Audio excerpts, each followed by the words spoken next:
Hi guys, we're back with another video and I'm going to answer one of the most frequent questions that I get, which is what is the best way to sell your sports cards? And look, I don't think there's a true definitive answer. It really depends on the amount of effort you're willing to put in to sell the sports card, what type of sports card it is. So today I'm going to run through the 4 ways that I try to sell my sports cards and when I would use each platform to sell a sports card. Let's go through the most popular way that people use to sell their sports cards, and I use it a fair ton myself, and that is through eBay. I actually think trading cards and sports cards are the #1 category that does sell on eBay. And one of the massive benefits of selling on eBay is that you're selling to a larger and global audience. You're not going to get as big of an audience of that when you're selling on Facebook, unfortunately, no matter how big the Facebook group is. But it also does require a little bit more initial work, because when you're taking photos or scanning cards for listings on eBay, I've done videos on that before, which I'll show in the top corner and I'll leave in the description down below. It does require a little bit of initial work, but the good thing with eBay is that it pretty much just stays up onto the platform until you want to take it down yourself or until the card actually sells. That, of course, is talking about buy it now listings. If you do want to go via auction, auction is very risky, and I will go into that a little bit later on when I talk about another way I sell my sports cards. I'm not a massive fan of auctions, especially being down here in Australia. If I was in America with that larger audience there, I would be all for auctions, but in Australia, we just don't have the eyes, unfortunately, and I think it's a little bit riskier, and you're more than likely going to sell cards at under comps, and auctions is one of my favorite ways to actually find steals on sports cards down here in Australia. In terms of an effort level, I would give it like a 3 out of 5, because yes, there's a lot of initial work involved at the start, but once they're up there, you don't really have to do anything. I do find with eBay though, that the way that sports cards do sell do come in cycles. Like the NBA preseason is a great time to sell, NFL as well, but you do get these sort of drier times during the actual regular season itself where people are a little bit bored of the sport itself and you might see less sales. And right now in the NFL season, it's about week 4 and I'm finding a lot of my eBay sales have gone down. And if we're talking about costs, there's not really much cost there unless we're talking about internet.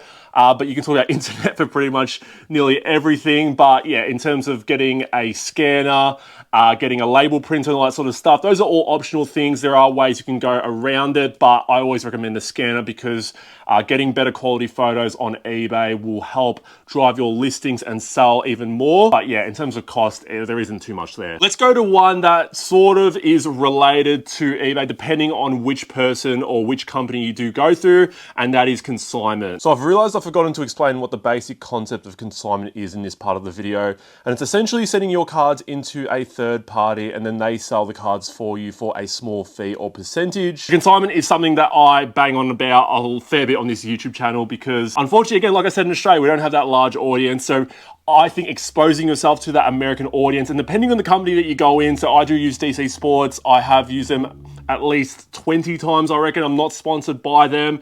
Use their brand, use their audience to help generate a higher sale on your sports cards.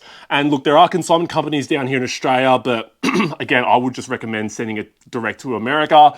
And then you've got these bigger brands like Golden, you've got Probstein as well, that are consignment companies. I've never had a high-end card, but if there was like a high-end card that I was looking to sell off, I'd be looking at a company like them. But again, I'll be trying to look and do your research and learn about their fees and everything like that. And one of the best things about consignment companies is that they do all the work for you. You literally just have to package up your cards, and it's sort of making me a little bit annoyed right now why I haven't been consigning as much lately. You really should be sending in a consignment pretty regularly if you do have a lot of sports cards, because you just package up the cards, they do all the work for you, they list it all, you just have to wait for the money to roll in. Now, a drawback of consignment companies is because that they're doing the work for you, they do have to take a higher cut than what eBay would. So obviously you have the eBay fees, plus the consignment fees, plus the PayPal fees. I think a pretty fair sort of amount that you should be looking at when selling your sports cards or sending them into consignment is getting around 80% of the sale price. And I also wouldn't be sending in your really, really cheap cards, like let's say sub $5 in consignment companies, because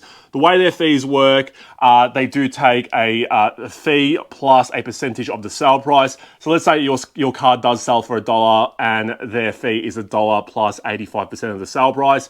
You're not going to be making any money at all. So even if it's $5, you remove the dollar and then you take out 85%, you do get back 85%. Again, it's not too much money, so just keep that in mind when you pick out cards to send to consignment. But yeah, if we're talking effort level, this is like the lowest you really have to put in. You just literally package up your cards and just send it into them. They do all the work for you guys. And yeah, I'm a massive believer in sending in your cards to consignment. Let's move on to the next one that I really like doing. It does require probably the most work, and that is setting up at a card show. Now, why I say it is the most work, it does require the most work beforehand because you obviously have to go through your cards and work out the pricing beforehand, but you could pretty much say that for the next thing that I'm going to talk about as well. A massive plus of it is you're getting paid directly, but you're also not guaranteed of a sale like a consignment, because consignment, it's going on auction and you will get a sale regardless, even if it ends at $1. But yeah, with card shows, there's obviously that added table cost, so you might not actually scale back that cost itself, which can be a little bit annoying. But yeah, card shows are really great because you can also network, you can catch up with people that you haven't spoken to in a while. You can also buy cards. You can,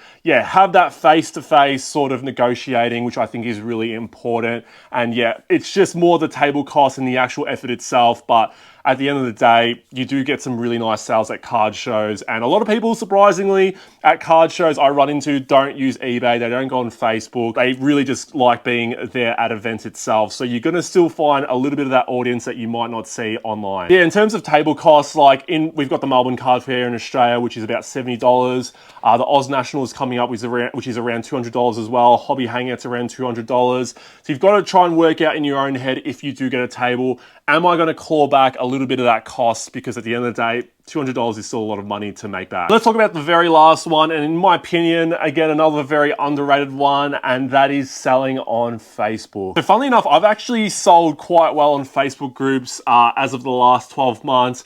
I've even generated sales big enough or better than setting it up at a card show. And when you think about a card show as well, let's say it goes from 9 till 4 p.m. You're pretty much on from 9 till 4 p.m. With Facebook sales, you can be watching TV, you can be on your laptop posting these sales. You don't really have to pay too much attention. But yeah, there's a lot of effort required. I personally like to take photos of the cards that I'm selling days beforehand, and then also price them beforehand. I do see people that will do a sale and then they'll take photos of the cards and then they'll try and work out the price of the card through comps and then actually post the comment. And it does take a little bit more time doing it that way, but if you actually organize with it and almost treat it like a card show setup where you do organize it beforehand, that'll make your life so much easier. One downside though with selling on Facebook is that unfortunately when you do have a Facebook sale, it only stays in the newsfeed for 1 day, 2 days, 3 days tops. Like the first 24 hours is probably the best time to actually get sales on your cards. But again, with people posting other sales and people having other things on their newsfeed, it does get pushed down to the bottom. I would also take a really nice photo of some of the cards that you're selling, because that will always generate watches, and I think that helps massively.